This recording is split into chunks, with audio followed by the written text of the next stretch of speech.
Los saludo en el nombre del Señor Jesucristo, a ustedes hermanos, amigos, que hoy podemos reunirnos para escuchar también de su palabra. El tema de hoy es mandamiento de Jesús. Y qué hermosas son las promesas del Señor, algunas para hoy y otras para la eternidad. Y a veces nos exponemos a ver las promesas, y qué hermoso cuando dice: mi paz os dejo, mi paz os doy, no como el mundo la da. O como dice Romanos 8:28, y sabemos que a los que aman a Dios todas las cosas le ayudan a bien. Esto es a los que conforme a sus propósitos son llamados. ¿Cuándo nos ayudan a bien? Cuando son en los propósitos de Dios. No en mis planes o en mis proyectos, sino en los proyectos de Dios. Apocalipsis 21, 3 y 4 dice: y oí una gran voz del cielo que decía: he aquí el tabernáculo de Dios con los hombres, y Él morará con ellos, y ellos serán su pueblo, y Dios mismo estará con ellos como su Dios, y enjugará a Dios toda lágrima de los ojos de ellos, y ya no habrá muerte, ni habrá más llanto, ni clamor, ni dolor, porque las primeras cosas pasaron. También esa promesa para nosotros es un aliento muy bueno, saber de que Dios enjugará toda lágrima de nuestros ojos, que ya no va a haber más dolor, ni llanto, ni clamor, ni dolor, porque dice las primeras cosas pasaron. Promesas, dice el Señor, que yo haré. Son las promesas que Él hace, no las nuestras, sino las de Él. Ahora, cuando habla de los mandamientos, dice el Señor: tú lo harás. Y ahí ya no parece que fueran tan hermosos los mandamientos. ¿Por qué? Y porque los mandamientos los tenemos que cumplir nosotros. Las promesas las hace Él y las cumple. Ahora, Él manda sus mandamientos para que nosotros lo cumplamos. Así que tiene que estar de nuestra parte. Y quiero leer en Primera de Juan, capítulo 2, versículos 7 al 11. Dice así: hermano, no os escribo mandamiento nuevo, sino el mandamiento antiguo, que habéis tenido desde el principio. Este mandamiento antiguo es la palabra que habéis oído desde el principio. Sin embargo, os escribo un mandamiento nuevo, que es verdadero en él y en vosotros, porque las tinieblas van pasando y la luz verdadera ya alumbra. El que dice que está en la luz y aborrece a su hermano, está todavía en tinieblas. El que ama a su hermano permanece en la luz y en él no hay tropiezos. Pero el que aborrece a su hermano está en tinieblas y anda en tinieblas y no sabe a dónde va, porque las tinieblas han cegado sus ojos.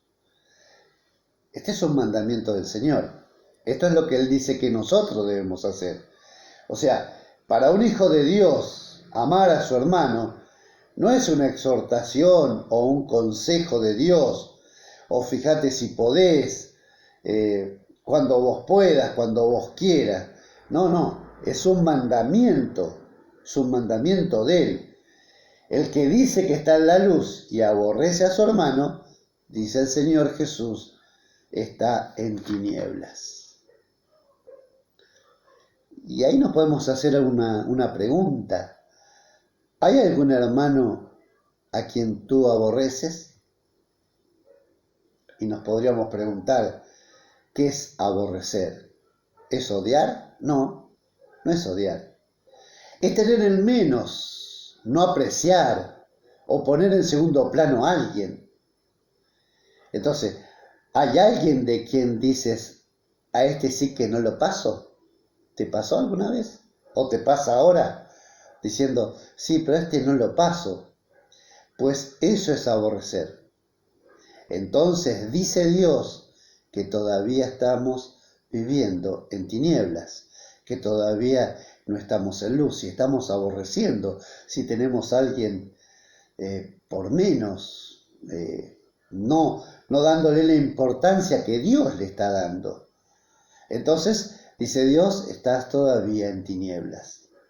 Ahora, el que ama a su hermano, dice el versículo 10, permanece en la luz y en él no hay tropiezo. Si alguna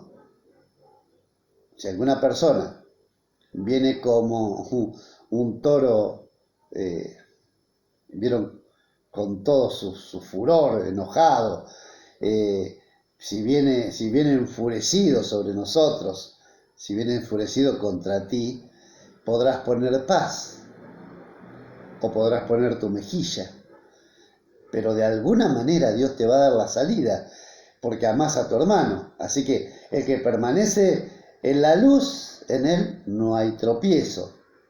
Ahora dice el versículo 11, pero el que aborrece a su hermano está en tinieblas y no sabe a dónde va, porque las tinieblas le han cegado los ojos. No ve, no puede diferenciar en lo que Dios le está pidiendo.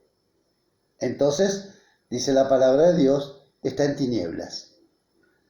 Quizás, digamos, como si fuéramos juez, como si nosotros podemos juzgar quién es hermano o no es hermano. Quizás digamos, no es mi hermano, quién sabe si es salvo, quién sabe si alguna vez se entregó.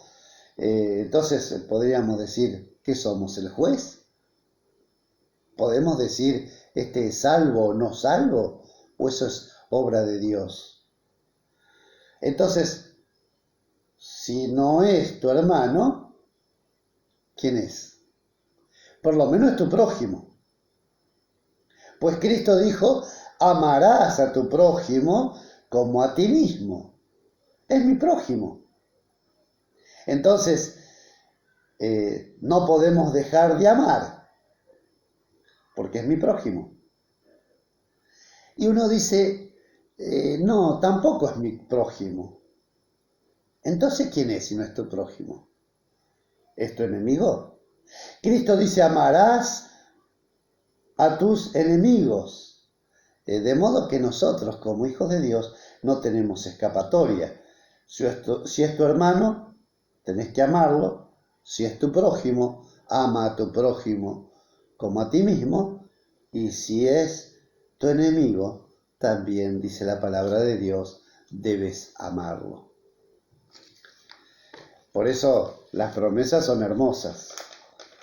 Ahora, ¿qué de los mandamientos? ¿Qué de los mandamientos? Pareciera que no, que ya no es tan hermoso, pero yo diría que tendríamos que estar tranquilos. ¿Por qué tranquilos? Si Jesús es tu Señor, si Jesús es tu Señor, si tú estás amando a Jesús, si Él está en tu corazón, si Él es el gobernante de tu vida, entonces estás en luz. Y si estás en luz, sus mandamientos no son gravosos, o sea, no son difíciles de cumplir. Podrás amar a tu hermano, podés amar a tu prójimo y aún podés amar a tus enemigos. Porque el fruto del Espíritu Santo está en ti. El Señor es tu gobernador, el Señor es tu rey, el Señor es tu Señor, Jesús es tu Señor. Y te cuento así una pequeña anécdota que tengo yo en esto también, porque cuando conocí al Señor, conocí esta libertad hermosa, el perdón de mis pecados, pero también conocí que había que amar a los hermanos. Y no es si yo quiero o no quiero, no es si merecen o no se merecen, es porque Dios dice, amarás a tu hermano, o amarás a tu prójimo, o amarás a tu enemigo. Y me pasó a mí en una oportunidad de que también había una persona que me era difícil para mí poder amarla, poder tolerarla si quieren, no lo toleraba, esa persona para mí era un problema y no sabía cómo hacer. Entonces me puse a orar y digo, Señor, ¿cómo hago? Y dice la palabra de Dios, no seas vencido de lo malo, sino vence con el bien el mal.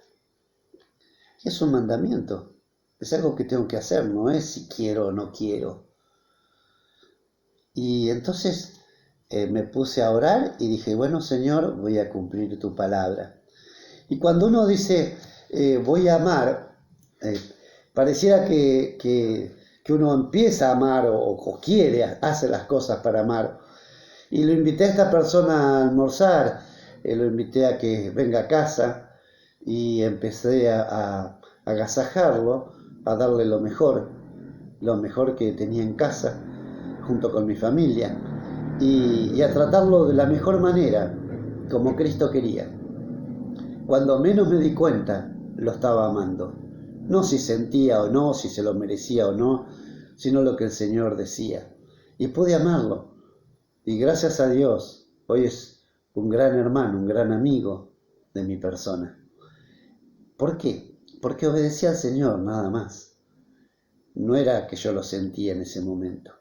Y cuando lo estaba haciendo, vino una voz que también me decía: hipócrita, estás siendo un hipócrita porque haces como que lo amás y en realidad no lo estás amando.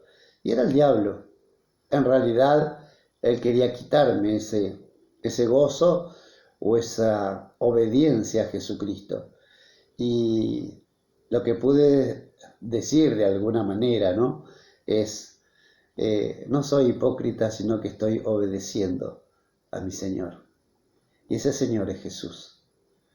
Entonces, el fruto del Espíritu Santo que obra en nosotros puede amar. Y tú puedes amar. Y si es tu hermano, puedes amar. Si es tu prójimo, puedes amar. Y si es tu enemigo también. Por eso que Dios te bendiga, para que vos puedas amar de cualquier manera que sea en tu vida. Amén.